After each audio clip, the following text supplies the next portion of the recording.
एक बार एक आदमी रेगिस्तान में भटक गया। 2 दिन से उसकी मशक में पानी भी खत्म हो गया था और उस व्यक्ति को लगने लगा था कि अब उसका अंतिम समय निकट आ गया है। वो जानता था कि अगर उसे जल्द ही पानी नहीं मिला तो उसकी मृत्यु निश्चित है।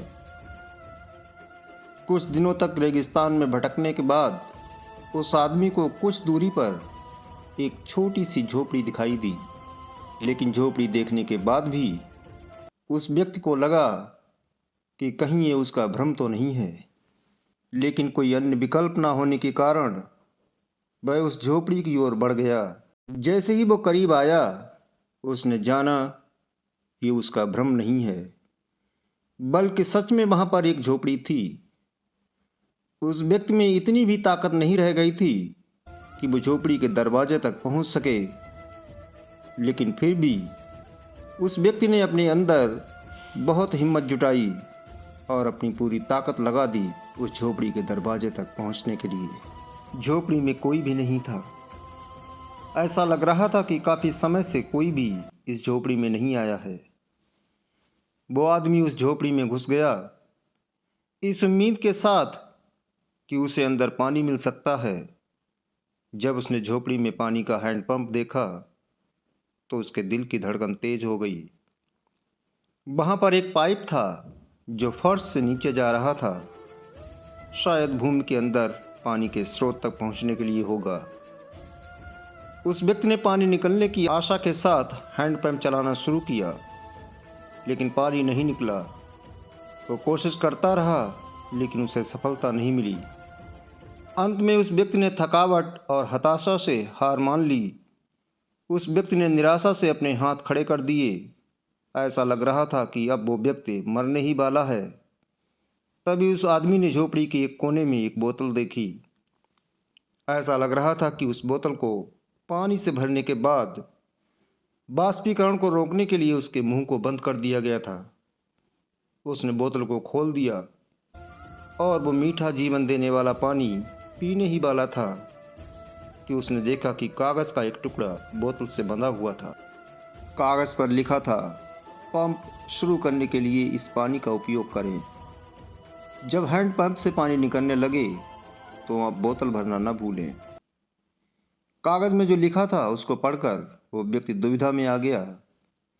उस व्यक्ति को यह समझ नहीं आ रहा था कि वो निर्देशों का पालन करे या वो इसे अनदेखा करे और पानी पीकर अपनी मंजिल की ओर बढ़ जाए। वो सोचने लगा कि वो क्या करे।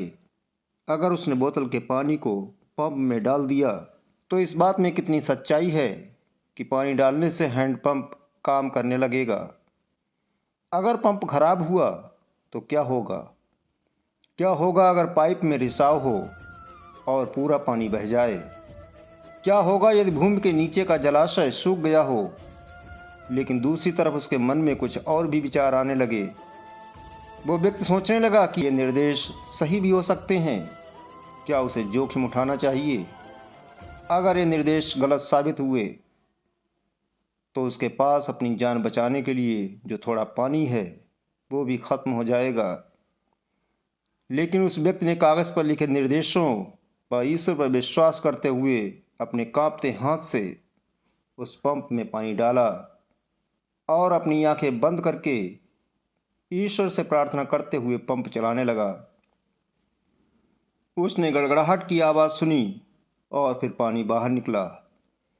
जितना वो संभवतः उपयोग कर सकता था उससे काफ़ी अधिक। वो अपने चारों तरफ ठंडक और ताजगी का अनुभव करने लगा, क्योंकि उसे लगने लगा था कि उसे जीवन दान मिल गया है। उसने पेट भरकर पानी पिया। अब वो व्यक्ति बहुत अच्छा महसूस करने लगा था। उसने झोपड़ी के चारों ओर देखा। उसे एक पेंसिल और उस क्षेत्र का एक नक्शा मिला। नक्शे से उस व्यक्ति को पता चला कि अभी भी वो मुख्य धारा से बहुत दूर था, लेकिन कम से कम अब वो जानता था कि वो कहाँ पर है और उसे किस दिशा में जाना है। उसने आगे की यात्रा के लिए अपनी मशक को पानी से भर लिया। उस व्यक्ति ने बोतल भी भर दी और ढक्कन से उस बोतल को वापस बंद कर दिया। झोपड़ी छोड़ने से पहले उसने पहले से लिखे निर्देश के नीचे अपने खुद का लेखन जोड़ा। मेरा विश्वास करो, ये काम करता है। इस कहानी पर हम मनन करें तो हमें महसूस होगा कि ये कहानी जिंदगी के सिद्धांत को दर्शाती है। ये हमें सिखाती है कि हमारे जीवन में विश्वास बहुत महत्वपूर्ण भूमिका निभाता है। किसी भी चीज को प्रचुर मात्रा में प्राप्त करने से पहले हमें उसे लोगों में बांटना चाहिए।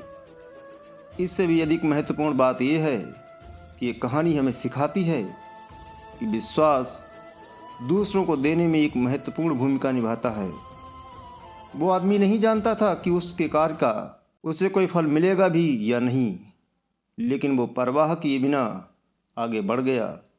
बिना किसी उम्मीद के उस व्यक्ति ने चिट्ठी पर विश्वास करके उसमें लिखे हुए निर्देशों का पालन किया। ये कहानी हमें यह सीख देती है कि जब हम विश्वास पर किसी भी कार्य की नींव रखते हैं तो कार्य स्वतः ही संपन्न होने लगता है। पूरी कहानी पढ़ने के लिए आपका बहुत बहुत आभार।